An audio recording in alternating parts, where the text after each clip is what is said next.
My God, it begins, and even though I know what's ahead because I read the manga, still to take away what I thought was probably the best episode of Wano since probably 899, easily, because the animation, the art style, and the atmosphere, the hype surrounding Kaido's introduction and his entry into, I guess, Bakura Town, which unexpectedly for the Straw Hats is the worst case scenario. I mean, forget Jack.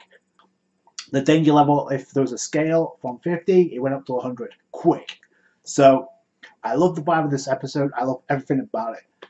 Again, the pace of the last episode was kind of meh until the last few moments, but this episode, from bell to bell, from the start to the finish, was solid. Start off at the beginning, we have Usopp doing his job and trying to gather a samurai with the moon crescent tattoo on their ankles, and he's going around checking their ankles, doing his job. So that's pretty cool. We know the rest of the Strats are good. So he actually catches one, and he actually tries to befriend him, or makes it seem like he's befriending him, make it a lie. He's hugging him so he can give him the flyer of the Kazuki clan, so he knows what's up. So he can, what's going on here? So that's where we leave it. Then we go to an awesome conversation between Robin, Frankie, and Usopp. And it's important for two reasons. Number one, I think this is the first time since the flashback, when we first got into Wano, that these three have been together alongside Zoro back in the flashback. Zoro's by himself right now, so that was pretty cool. The second thing is, so according to Usopp asked Robin, how are you getting along with your role, Robin? And Robin says, I'm going to be summoned by Orochi soon, and that's important for a number of different reasons. So that's pretty cool.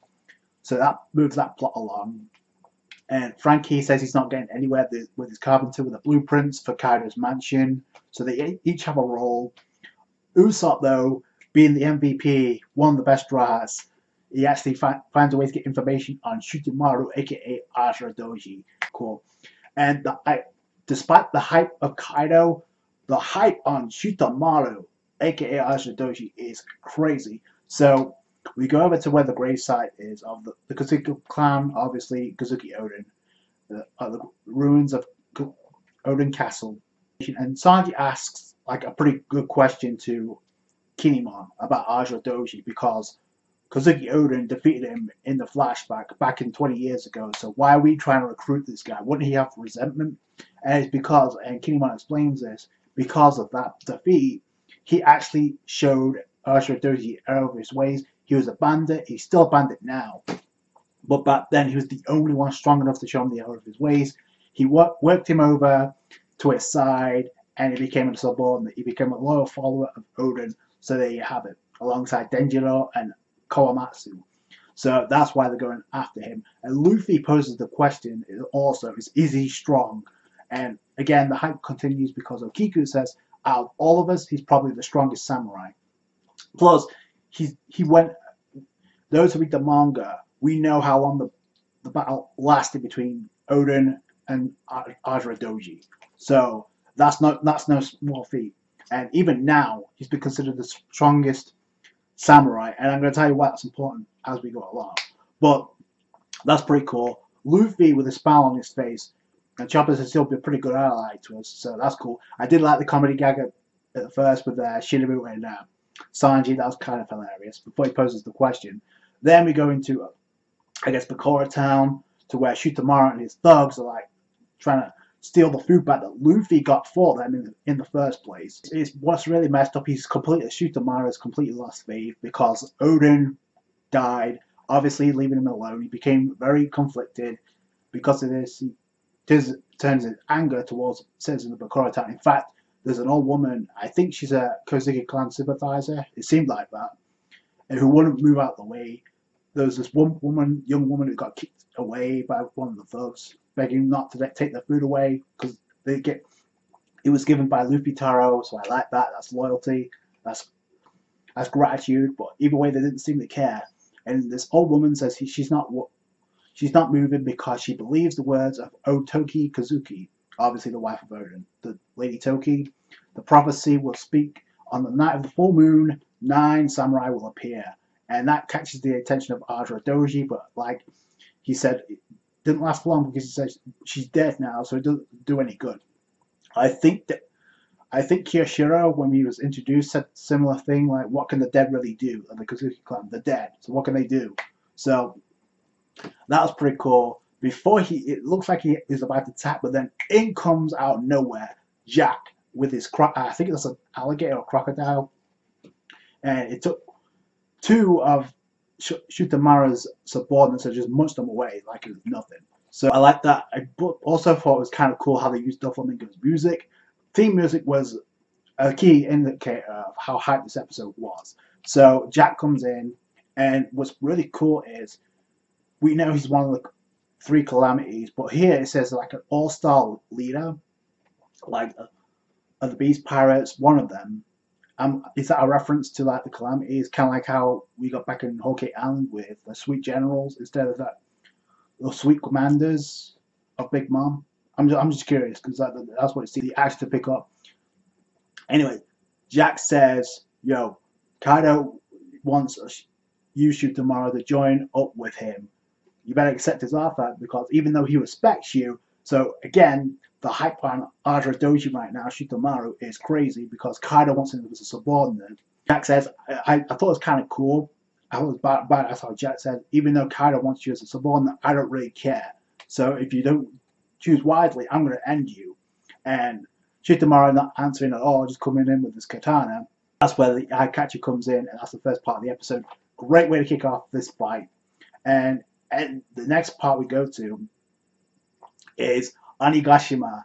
So we see Kaido, and he's drinking, and what else is new? He's either drinking, trying to commit suicide, or he's just crying. So he's like drinking, he's like bringing the sake, but the 2 guards that are with him are like, "Yo, you're drinking way too much." They obviously don't say it out loud, and Kaido's like, "Bring me more," and he's like, "Bring you what?" And one of them hesitates, and he just gets slung for it. The fight with Shutamaru and Jack, and Shutamaru gets a shot on Jack's chest with his sword. What's really cool is we've seen Jack before, but this time we've seen it in present time with his scythe, and they actually made Jack to be a little bit more of a threat than he was in the manga, because I do believe it was just one shot, and then in comes Kaido. But here, it's like this fight lasts a lot longer, so I kind of like that a little bit. And Jack hasn't been getting the best treatment ever since his introduction. And let's be honest, when he was introduced, he got his ass wrecked by Fujitora, Sengoku, and Tsuru. He went 5 days with Nekomamushi and Igarashi, and only got the upper hand because of the gas of Caesar. And after that, he came back to Zou. Instead of licking his wounds, he came back and got his ass wrecked by Zunisha. He still survived. Like I said, I'm going to tell you why that's important for a number of reasons. A, it kind of scales what a high-tier samurai is capable of against one of the 3 calamities. We know there's 2 out there.